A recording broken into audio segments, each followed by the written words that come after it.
The 9th of September, 2018. Everything seems normal. I did my usual routine. I woke up, took a shower, got dressed, ate breakfast. I even said goodbye to my dad before I left. And then I went to school. Then there were the usual good mornings, high fives, class jokes, high hopes, loud laughs, bright smiles. Oh, and I wore a huge smile on my face today.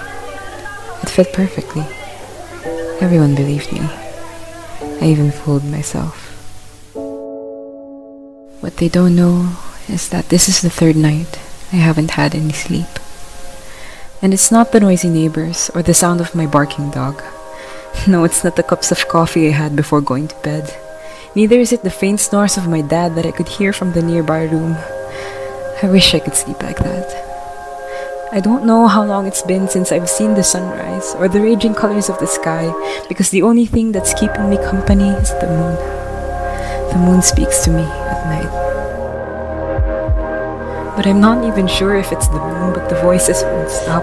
It's like the last song I've heard that's stuck in my brain, except this isn't a catchy line or a happy chorus. It's 100 voices speaking all at once, so loud that I can't even hear my own.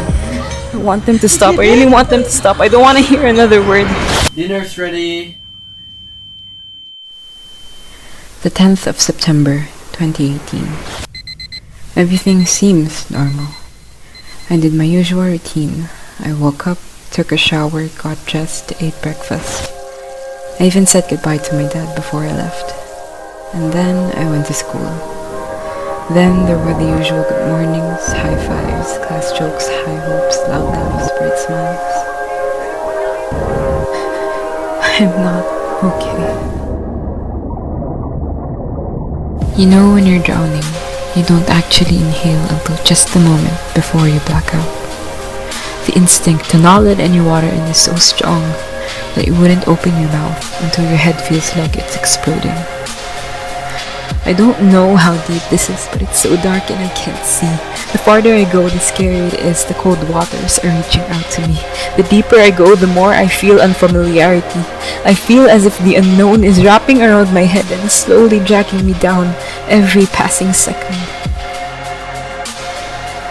And as I sink, the louder they get, the voices of those I beg to forget, the endless sound of depression, the continuous taunts of anxiety, the never-ending voices of schizophrenia, the unceasing words of OCD, and just now, drowning doesn't seem so bad. I feel the sudden urge to submit to the abyss that wraps around me, to let the dark waters in, to let it engulf me and fill me up, my ears, my skull, my brain, anything to make them disappear. All I ask is for everything to stop. I don't want to hear another sound. And I'm almost out of breath. Darkness takes over. I'm still sinking and I'm sinking.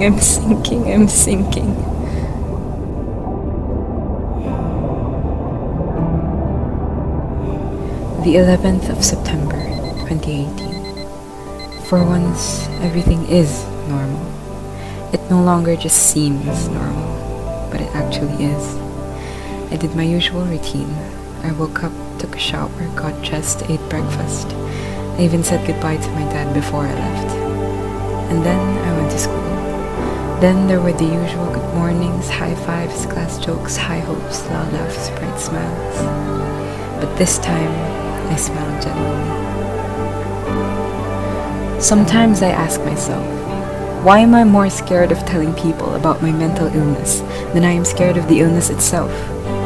Is it a disgrace? Is it embarrassing? Is it shameful? But let me tell you this. Shame is not a word to describe an illness. It's no longer embarrassing when the red lines on your arms are too bright to conceal, or when everything feels hopeless that you decide to give up.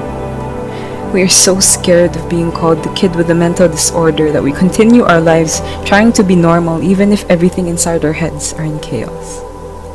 Sometimes we think we're drowning too deep, until we realize that we're simply trapped in a bottle, just waiting for someone to open that